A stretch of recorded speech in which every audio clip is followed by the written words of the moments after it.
To are. Given है कि x minus to and x minus one by to ये दोनों क्या है, इस पोलिनोमियल का फैक्टर है। तो फैक्टर जब भी बोल दे इट मीन्स कि फैक्टर या एग्जैक्टली डिविजिबल, इट मीन्स कि क्या होगा, रिमाइंडर जीरो आ जाएगा, है ना। तो हमें यहाँ पे रिमाइंडर के थ्रू ही आगे बढ़ना पड़ेगा एंड जब हम आगे बढ़ेंगे तो हमें खुद पर खुद क्लू मिल जाएगा कि p इक्वल टू आर कैसे प्रूव करना है। तो सबसे पहले यहाँ पे जो डिविडेंड है उसे हम एफ एक्स से डिनोट कर लेते हैं, यहाँ पी एक्स से भी कर सकते हैं, तो हमने यहाँ पर एफ एक्स से डिनोट किया। एंड जो डिवाइजर है उसे हम किससे डिनोट कर लेते हैं, जी एक्स एंड एच एक्स से। तो x माइनस टू इस पोलिनोमियल का फैक्टर है, इट मीन्स कि जब हम एफ एक्स को जी एक्स से x माइनस टू से डिवाइड करेंगे तो रिमाइंडर क्या आ जाएगा, जीरो आ जाएगा। तो हम क्या करेंगे, दोनों ही डिवाइजर को जीरो से इक्वेट कर लेते हैं एंड हम x की वैल्यू फाइंड कर लेते हैं, है ना। तो g x is equal to zero, तो x की minus two is equal to zero, तो x की वैल्यू क्या आ गया, टू आ गया। इट मीन्स कि जब हम f2 की वैल्यू फाइंड करेंगे तो वो क्या आ जाएगा, जीरो आ जाएगा, है ना, बिकॉज ये x माइनस टू क्या है, फैक्टर है पी एफ एक्स का। तो यहाँ से हम एक इक्वेशन फर्स्ट फाइंड बना सकते हैं, बिकॉज F2 की वैल्यू हम रिमाइंडर थ्योरम से इक्वेट करेंगे, निकालेंगे, फाइंड करेंगे, एंड जबकि इसकी वैल्यू क्या है, जीरो है। सो हम जब उस वैल्यू को जीरो से इक्वेट करेंगे तो वहाँ पे हमें एक इक्वेशन मिल जाएगा।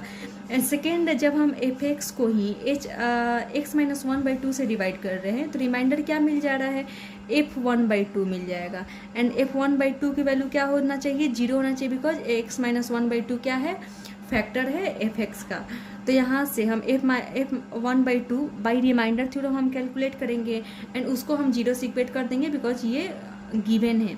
तो जब हम जीरो से इक्वेट करेंगे तो हमें एक इक्वेशन मिल जाएगा ए एंड हमें एक इक्वेशन मिल जाएगा एंड उन दोनों को जब हम सॉल्व करेंगे तो हमें p इक्वल टू आर या जो भी हमें प्रूव करना है या वैल्यू फाइंड करना है वो मिल जाएगा। तो g x since x minus two है g factor of p x, so p2 equal to zero, तो p2 की वैल्यू हम फाइंड कर देंगे, उसको हम जीरो से इक्वल कर देंगे। तो पॉलिनोमियल एफ एक्स में जहाँ जहाँ x है वहाँ पे हम क्या पुट कर देंगे, 2 पुट कर देंगे। तो p इंटू टू का square plus 5 into two plus r, है ना। तो 2 2 जा 4, 4p प्लस 5 2 जा 10 plus r equal to zero, तो 4p plus r equal to minus 10। Constant term को हम एक साइड लिख देंगे, तो 4p plus r equal to minus 10, ये एक इक्वेशन बन गया। Second, x minus one by two is a factor of p x, it means कि p वन बाई टू की वैल्यू क्या हो जाएगा, जीरो हो जाएगा। तो p वन बाई टू की वैल्यू हम रिमाइंडर थ्योरम से फाइंड करेंगे एंड इसकी वैल्यू किसके बराबर हो जाएगा, जीरो के बराबर होगा, ये गिवन है। तो उसको हम जीरो के इक्वल इक्वेट कर देंगे तो हमें p plus 4r equal to minus 10 एक इक्वेशन फाइंड होगा।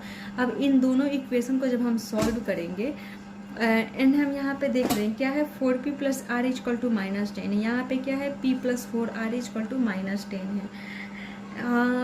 जब हम पिछले जैसे कि a plus 4b equal to 6 रहता था एंड सेकेंड में a minus 3b equal to 5, ऐसे ही कोई भी अगर क्वेश्चन इक्वेशन रहता था तो हम क्या करते थे, सब्सट्रैक्ट कर लेते थे डायरेक्टली, बिकॉज सब्सट्रैक्ट करने पे ये क्या आ जाता था, minus a minus plus 3b equal to minus 5 आ जाता था and plus a minus a cancel हो जाता था, इसीलिए हम सब्सट्रैक्ट कर लेते थे। तो यहाँ पे देख रहे हैं 4p है, यहाँ पर p है, यहाँ पे r है तो यहाँ पर 4r है।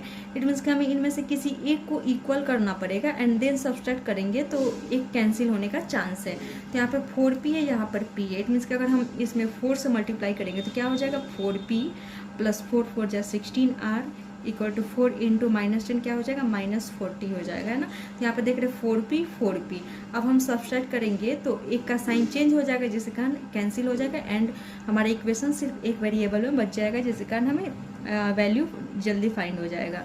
तो हम क्या करेंगे, multiply equation second by 4, we get 4p plus 16r equal to minus 14। अब हम इक्वेशन फर्स्ट को सब्सट्रैक्ट कर रहे हैं थर्ड से, या ये इक्वेशन थर्ड हमने माना, या हम थर्ड को सब्सट्रैक्ट करें फर्स्ट से या फर्स्ट को सब्सट्रैक्ट करें थर्ड से, वैल्यू सेम ही आता है। तो 4p plus 16r equal to minus 14 and ये इक्वेशन थर्ड था एंड हम इक्वेशन फर्स्ट को माइनस करते हैं, 4p plus r equal to minus 10 and हम सब्सट्रैक्ट करें, इट मीन्स कि नीचे वाला जो है उसकी क्या हो जाएगा, साइन चेंज हो जाएगा, प्लस है तो माइनस हो जाएगा, प्लस है तो माइनस, माइनस है तो plus. 4p minus 4p plus 4p minus 4p क्या हो गया, कैंसिल हो गया। बस हम इसीलिए यहाँ पे 4 से मल्टीप्लाई किया ताकि किसी एक टर्म का क्या हो जाए, एक टर्म हमें एक टर्म की क्वांटिटी सेम दिखे, एंड जिसके कारण हम क्या करेंगे, उनका साइन अगर अपोजिट कर लेते हैं तो वो कैंसिल हो जाएंगे। तो यहाँ पर 4p माइनस 4p क्या हो गए, अपोजिट क्वांटिटी सेम है बट अपोजिट साइन है, सो कैंसिल हो गए। 16r माइनस r क्या हो गया, 15r plus 40 and plus 10 minus plus minus, it means कि सब्सट्रैक्ट करेंगे तो 40 में से 10 30 एंड जो ग्रेटर है उसका साइन लगा देंगे। तो यहाँ पर माइनस 14 ग्रेटर है, सॉरी 14 ग्रेटर है तो उसका साइन क्या है, माइनस है, तो हमने माइनस लगा दिया। 15r इजक्वल टू माइनस 30, तो r इजक्वल टू माइनस 30/50, तो 52 जा 30, तो क्या आ गया, r की वैल्यू -2 आ गया। अब इस वैल्यू को जब हम इक्वेशन फर्स्ट या सेकेंड में पुट करेंगे तो हमें p की वैल्यू फाइंड हो जाएगा।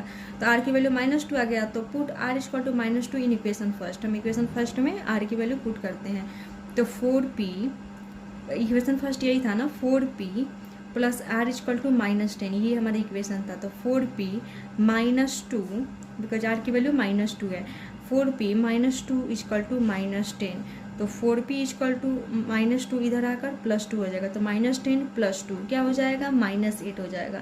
तो 4p equal to -8, p equal to -2 हो गया, बिकॉज 4 क्या है, मल्टीप्लाई में इधर आकर डिवाइड हो जाएगा, तो -8/4 दैट इज 4 2 जा 8, तो -2 आ जाएगा।